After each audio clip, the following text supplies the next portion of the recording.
शांति। आज बाबा के 10 तारीख के महावाक्य हैं। बाबा ने कहा, मीठे बच्चे, तुम इस पढ़ाई से अपने सुखधाम जाते हो वाया शांति धाम। तो ये जो अभी हम पढ़ाई पढ़ रहे हैं, बाबा कहते इस पढ़ाई से तुम सुखधाम जाते हो वाया शांति धाम। यही तुम्हारी एम ऑब्जेक्ट है, यह कभी भूलनी नहीं चाहिए। यही हमारा लक्ष्य है कि जो हम पढ़ रहे हैं, इस पढ़ाई से हमें सुखधाम में जाना है, देवता बनना है। प्रश्न है, तुम बच्चे साक्षी होकर इस समय ड्रामा की कौन सी सीन देख रहे हो? तो बाबा देख रहे हैं बच्चे वर्तमान में कैसी परिस्थितियां चल रही हैं। तो बाबा कह रहे तुम बच्चे इस समय ड्रामा की कौन सी सीन को साक्षी होकर देख रहे हो? तो बाबा ने उत्तर में बताया, इस समय ड्रामा में टोटल दुख की सीन है। अगर किसी को सुख है भी तो वो अल्पकाल कागविष्टा समान, बाकी दुख ही दुख है। तुम बच्चे अभी रोशनी में आए हो, जानते हो सेकंड बाय सेकंड बेहद सृष्टि का चक्र फिरता रहता है। एक न मिले दूसरे से सारी दुनिया की एक्ट बदलती रहती है, एक नई सीन चलती रहती है। डबल ओम शांति। आज बाबा क्या कह रहे हैं? डबल ओम शांति। एक बाप स्वधर्म में टिके हुए हैं, दूसरा बच्चों को भी कहते हैं अपने स्वधर्म में टिको और बाप को याद करो। और कोई ऐसे कह ना सके कि स्वधर्म में टिको। तुम बच्चों की बुद्धि में निश्चय है, निश्चय बुद्धि विजयंती, वही विजय पाएंगे। काहे की विजय पाएंगे? बाप के वर्षे की। स्वर्ग में जाना यह है बाप के वर्षे की विजय पाना, बाकी है पद के लिए पुरुषार्थ। बाकी पद के लिए पुरुषार्थ है, स्वर्ग में जाना तो जरूर है। बच्चे जानते हैं ये छीछी दुनिया है, बहुत अथाह दुख आने वाले हैं। ड्रामा के चक्र को भी तुम जानते हो, अनेक बार बाबा आया हुआ है पावन बनाए सभी आत्माओं को मच्छरों सदृश ले जाने, फिर खुद भी निर्वाण धाम में जाकर निवास करेंगे। बच्चे भी जाएंगे। तुम बच्चों को यह तो खुशी रहनी चाहिए, इस पढ़ाई से हम अपने सुखधाम जाएंगे वाया शांति धाम। यह है तुम्हारी एम ऑब्जेक्ट, यह भूलनी नहीं चाहिए। रोज रोज सुनते हो, समझते हो, हमको पतित से पावन बनाने के लिए बाप पढ़ाते हैं। पावन बनने का सहज उपाय बताते हैं। बाबा ने हम बच्चों को पावन बनने का सहज उपाय क्या बताया? याद की यात्रा। सहज उपाय है याद का, यह भी नई बात नहीं। लिखा हुआ है भगवान ने राजयोग सिखाया, सिर्फ भूल यह कर दी। गीता में लिखा तो है कि भगवान ने राजयोग सिखाया, लेकिन भूल क्या कर दी कि भगवान किसको बता दिया? कृष्ण को बोल दिया। तो बाबा कहते हैं सिर्फ भूल यह कर दी जो कृष्ण का नाम डाल दिया। ऐसे भी नहीं है, बच्चों को जो नॉलेज मिल रही है वह गीता के सिवाय और कोई शास्त्रों में होगी। ऐसा तो नहीं है कि जो बाबा भी हमको ज्ञान दे रहे वो ज्ञान और भी शास्त्रों में है। नहीं, बच्चे जानते हैं कोई भी मनुष्य की महिमा है नहीं जैसे बाप की है। बाप न आए तो सृष्टि का चक्र ही ना फिरे। आज बाबा ने नई बात बताई ना कि अगर बाबा ही नहीं आता तो सृष्टि का चक्र ही न फिरे, फिर दुख धाम से सुख धाम कैसे बने। सृष्टि का चक्र तो फिरना ही है, बाप को भी जरूर आना ही है। बाप आते हैं सबको ले जाने, फिर चक्र फिरता है। तो कितना अच्छे से बाबा ने क्लियर किया।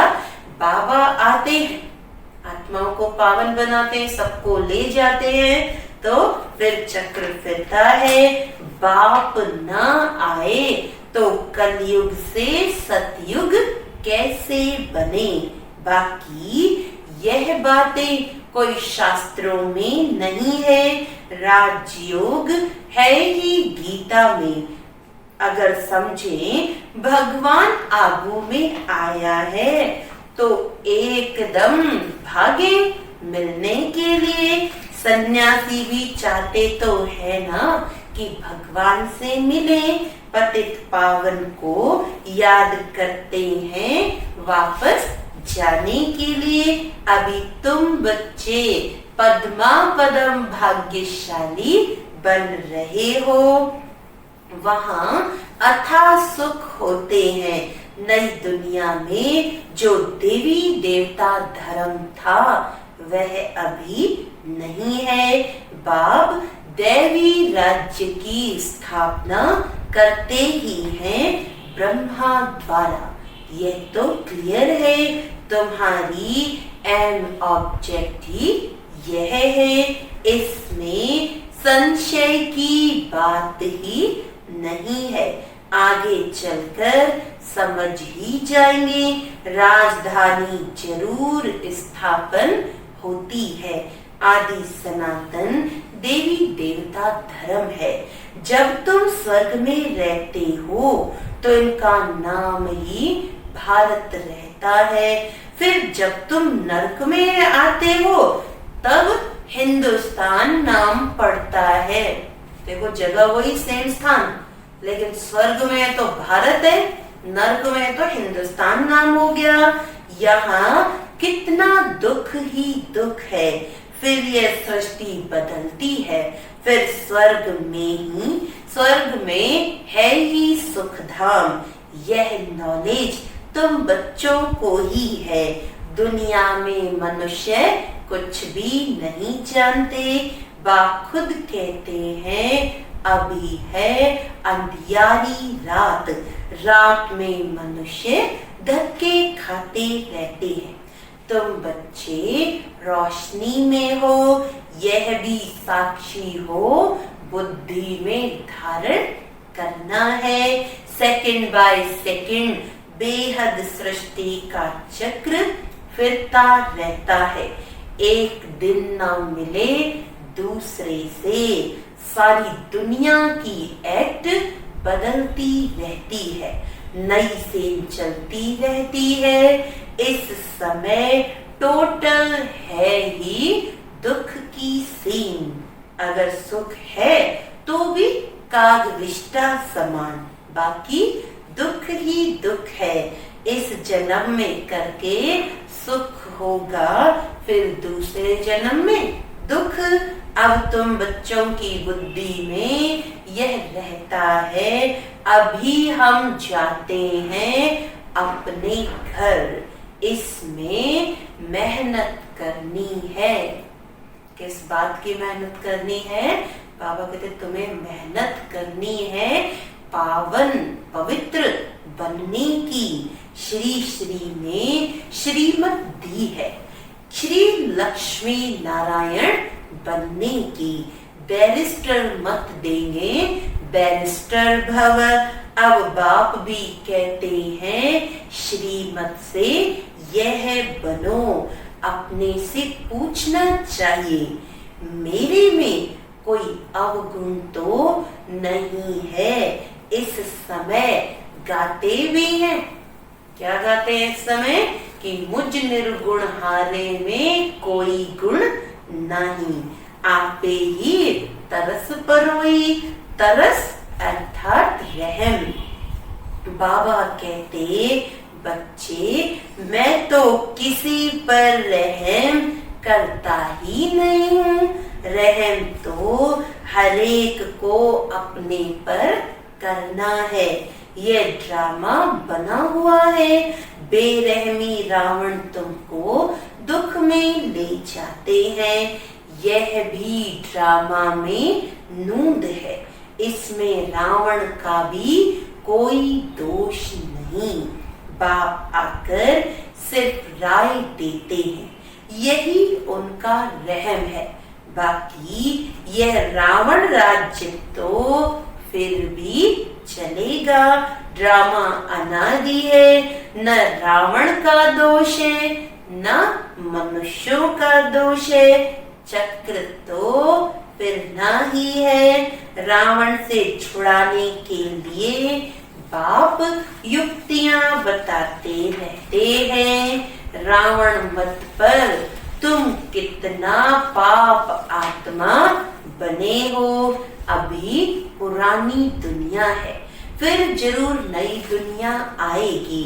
चक्र तो फिरेगा ना, सत्य को फिर जरूर आना है। अभी है संगम युग। महाभारत लड़ाई भी इस समय की है। विनाश काले विपरीत बुद्धि विनशयन्ति, ये होने का है। और हम विजयंती स्वर्ग के मालिक होंगे। बाकी सब होंगे ही नहीं। यह भी समझते हो, पवित्र होने बिगर देवता बनना मुश्किल है। बिना पवित्र बने देवता नहीं बन सकते। देवता बनने के लिए पहली सीढ़ी पवित्रता। तो बाबा कहते, अब बाप से श्रीमत मिलती है श्रेष्ठ देवता बनने की। ऐसी मत कभी मिल ना सके। श्रीमत देने का उनका पाठ भी है संगम पर, और कोई में तो ये ज्ञान ही नहीं है। भक्ति माना भक्ति, उनको ज्ञान नहीं कहेंगे। रूहानी ज्ञान, ज्ञान सागर रूह ही देते हैं। उनकी ही महिमा है ज्ञान का सागर, सुख का सागर। बाप पुरुषार्थ की युक्तियां भी बताते हैं। ये ख्याल रखना चाहिए कि अभी फेल हुए तो कल्प कल्पांतर फेल होंगे। बहुत चोट लग जाएगी। श्रीमत पर न चलने से चोट लग जाती है। ब्राह्मणों का झाड़ बढ़ना भी जरूर है।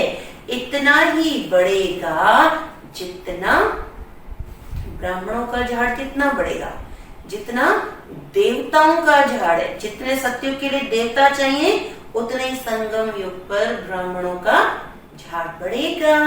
बाबा कहते, तुमको पुरुषार्थ करना और कराना है। सैपलिंग लगती रहती, झाड़ बड़ा हो जाएगा। तुम जानते हो अभी हमारा कल्याण हो रहा है। पतित दुनिया से पावन दुनिया में जाने का कल्याण होता है। तुम बच्चों की बुद्धि का ताला अभी खुला है।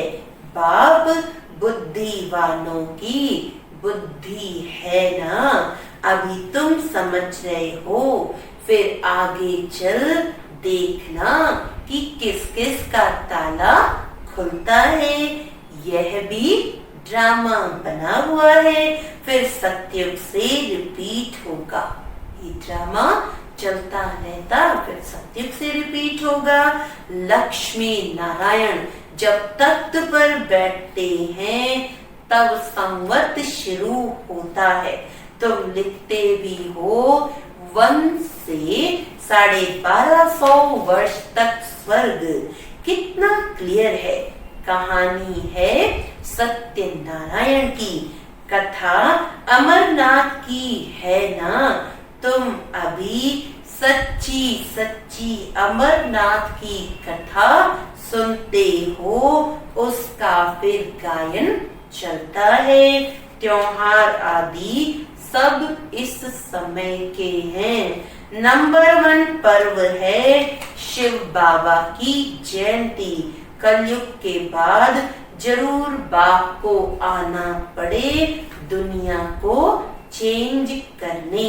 चित्रों को कोई अच्छी रीति से देखे, कितना पूरा हिसाब बना हुआ है। तुमको ये खातरी है, जितना कल्प पहले पुरुषार्थ किया है उतना करेंगे जरूर। साक्षी हो औरों को भी देखेंगे, अपने पुरुषार्थ को भी जानते हैं। तुम भी जानते हो।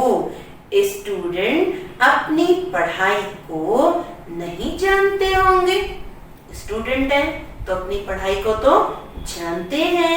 दिल खाएगी जरूर कि हम इस सब्जेक्ट में बहुत कच्चे हैं, फिर नापास हो जाते हैं।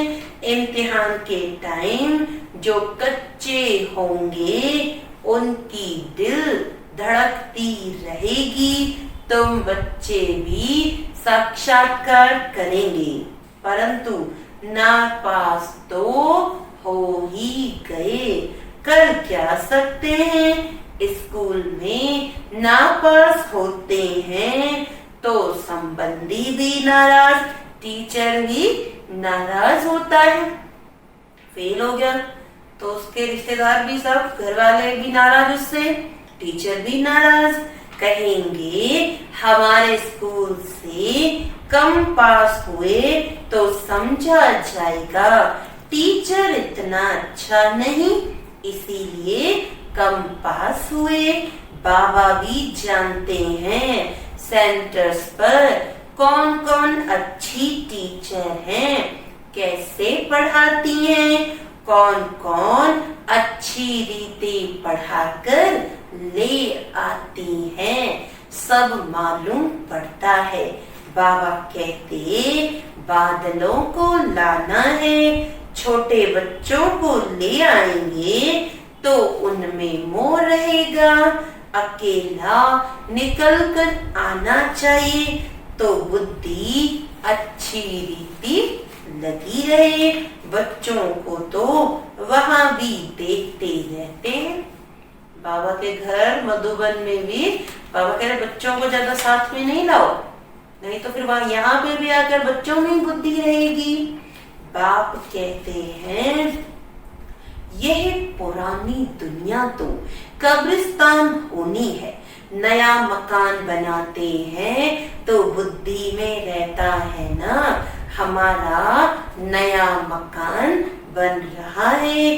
धंधा आदि तो करते रहते हैं, परंतु बुद्धि नए मकान तरफ रहती है। चुप कर तो नहीं बैठ जाते। वह है हद की बात और यह है बेहद की बात। हर कार्य करते हुए स्मृति रहे कि अभी हम घर जाकर फिर अपनी राजधानी में जाएंगे तो अपार खुशी रहेगी। बाप कहते बच्चे अपने बच्चों आदि की संभाल भी करनी है, परंतु बुद्धि वहां लगी रहे। याद न करने से फिर पवित्र भी नहीं बन सकते। याद से पवित्र, ज्ञान से कमाई। यहाँ तो सब है पतित, दो किनारे हैं। बाबा को खिवैया कहते हैं, परंतु अर्थ नहीं समझते। तुम जानते हो बाप उस किनारे ले जाते। बाबा इस पतित दुनिया से पार करके उस किनारे सुखधाम ले जाते।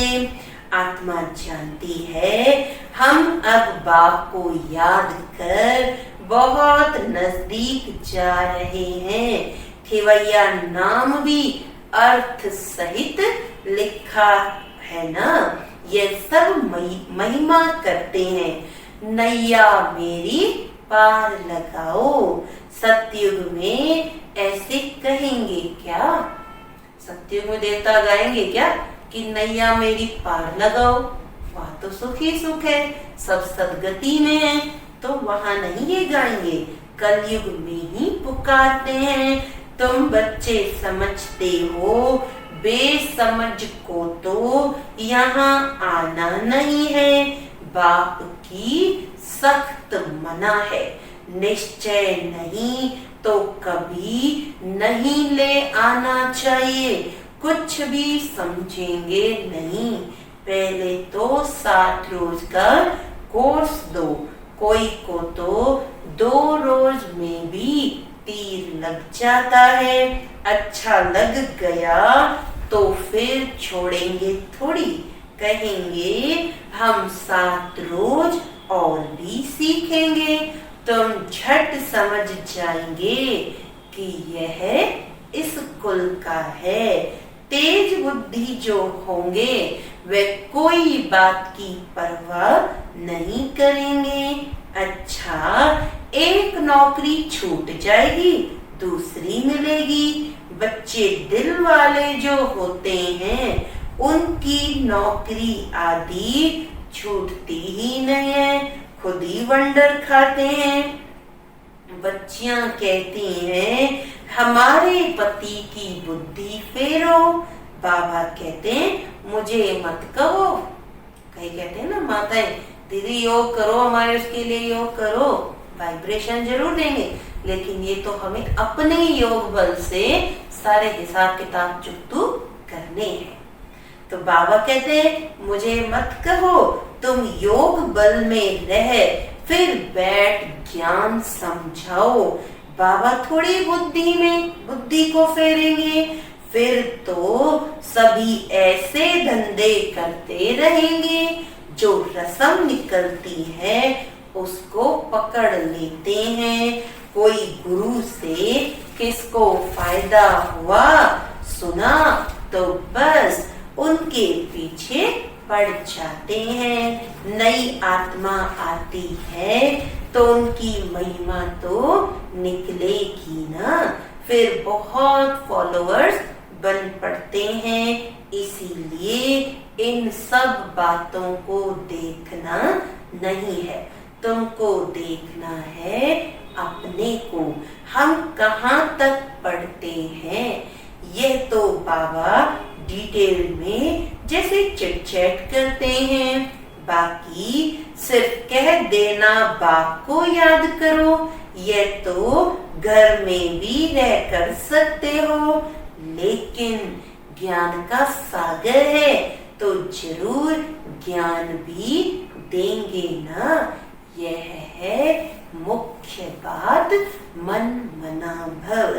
साथ में सृष्टि के आदि मध्य अंत का राज भी समझाते हैं। चित्र भी तो इस समय बहुत अच्छे निकले हैं, उनका भी अर्थ बाप समझाते हैं। विष्णु की नाभि से ब्रह्मा को दिखाया है, त्रिमूर्ति भी है। फिर विष्णु की नाभि से ब्रह्मा, ये फिर क्या है? बाप बैठ समझाते हैं ये राइट है या रॉन्ग है। मनोमय चित्र भी ढेर बनाते हैं ना। कोई शास्त्रों में चक्र भी दिखाया है, परंतु कोई ने कितनी आयु लिख दी, कोई ने कितनी, अनेक मतें हैं ना। शास्त्रों में हद की बातें लिख दी हैं। बाप बेहद की बात समझाते हैं कि सारी दुनिया में है रावण राज्य, यह तुम्हारी बुद्धि में ज्ञान है। हम कैसे पतित बने, फिर पावन कैसे बनते हैं, पीछे फिर और धर्म आते हैं। अनेक वैरायटी है, एक ना मिले दूसरे से, एक जैसे फीचर्स वाले दो हो न सके, यह बना बनाया खेल है जो रिपीट होता रहता है।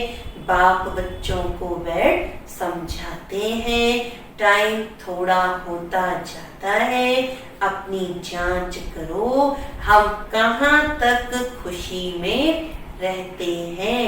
हमको कोई विकर्म नहीं करना है, तूफान तो आएंगे, बाप समझाते हैं। बच्चे अंतर्मुख होकर अपना चार्ट रखो, तो जो भूलें होती हैं उनका पश्चाताप कर सकेंगे। यह जैसे योग बल से अपने को माफ करते हो। बाबा कोई क्षमा या माफ नहीं करते। ड्रामा में क्षमा अक्षर ही नहीं है। भक्ति में करते हैं ना, पाप करते रहते और कहेंगे प्रभु क्षमा कर, तो बाबा कहते ड्रामा में क्षमा अक्षर ही नहीं है, तुमको अपनी मेहनत करनी है। पापों का दंड मनुष्य खुद ही भोगते हैं, क्षमा की बात ही नहीं। बाप कहते हैं हर बात में मेहनत करो। बाप बैठ युक्ति बताते हैं आत्माओं को। बाप को बुलाते हैं पुराने रावण के देश में आओ, हम पतितों को आकर पावन बनाओ। परंतु मनुष्य समझते नहीं, वह है आसुरी संप्रदाय और तुम हो ब्राह्मण संप्रदाय, दैवी संप्रदाय बन रहे हो। पुरुषार्थ भी बच्चे नंबर वार करते हैं, फिर कह देते इनकी तकदीर में इतना ही है, अपना टाइम वेस्ट करते हैं। जन्म जन्मांतर कल्प कल्पांतर ऊंच पद पा नहीं सकेंगे। अपने को घाटा नहीं डालना चाहिए, क्योंकि अभी जमा होता है, फिर घाटे में चले जाते हो। रावण राज्य में कितना घाटा होता है। रावण राज्य में तो जो कर्म करते हैं विकारों के वशीभूत होकर, तो घाटा ही घाटा है।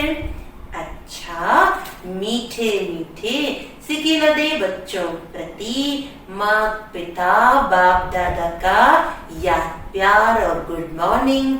रूहानी बाप की रूहानी बच्चों को नमस्ते। हम रूहानी बच्चों की रूहानी बाप दादा को याद प्यार गुड मॉर्निंग, नमस्ते नमस्ते नमस्ते जी। तो अभी हमने सुने बाबा के मधुर महावाक्य। बाबा ने बार बार जोर दिलवाया कि बच्चे तुम पढ़ाई पढ़ रहे हो। किसके लिए पढ़ाई पढ़ रहे हो? हमारा लक्ष्य सदा हमें याद रहना चाहिए। बाबा ने दूसरी चीज कही पवित्रता। पवित्रता मुख्य है, अगर पवित्रता नहीं तो देवता भी नहीं बन सकते। तो सुनते हैं धारणा के लिए मुख्य सार में बाबा ने कहा अंतर्मुखी बन, अपनी जांच करनी है। जो भी भूलें होती हैं उनका दिल से पश्चाताप कर योग बल से माफ करना है, अपनी मेहनत करनी है। बाप की जो राय मिलती है उस पर पूरा चलकर अपने ऊपर आपे ही रहम करना है। बाप की जो राय मिलती है उस पर पूरा चलकर अपने ऊपर आपे ही रहम करना है। साक्षी हो अपने व दूसरों के पुरुषार्थ को देखना है। कभी भी अपने आप को घाटा नहीं डालना। वरदान है निरंतर याद द्वारा, निरंतर याद द्वारा अविनाशी कमाई जमा करने वाले सर्व खजानों के अधिकारी भव। निरंतर याद द्वारा अविनाशी कमाई जमा करने वाले सर्व खजानों के अधिकारी। निरंतर याद द्वारा हर कदम में कमाई जमा करो तो सुख, शांति, आनंद, प्रेम इन सब खजानों के अधिकार का अनुभव करते रहेंगे। कोई कष्ट अनुभव नहीं होगा। संगम पर ब्राह्मणों को कोई कष्ट हो नहीं सकता। यदि कोई कष्ट आता भी है तो बाप की याद दिलाने के लिए। संगम पर ब्राह्मणों को कष्ट नहीं होता, लेकिन अगर कोई कष्ट आता है तो किस लिए आया है? बाप की याद दिलाने के लिए। जैसे गुलाब के पुष्प के साथ कांटा उनके बचाव का साधन होता है, वैसे ही ये तकलीफें और ही बाप की याद दिलाने के निमित्त बनती है। स्लोगन है परमात्म श्रीमत के आधार पर, परमात्म श्रीमत के आधार पर कर्म रूपी बीज को शुभ संकल्पों का जल मिलता रहे। बाबा की श्रीमत के अनुसार जो हम कर्म कर रहे हैं तो ये कर्म बीज है। इन कर्मों को शुभ संकल्पों का अगर जल मिलता रहे तो बीज शक्तिशाली बन जाएगा, कर्म हमारे श्रेष्ठ बन जाएंगे। अच्छा, ओम शांति।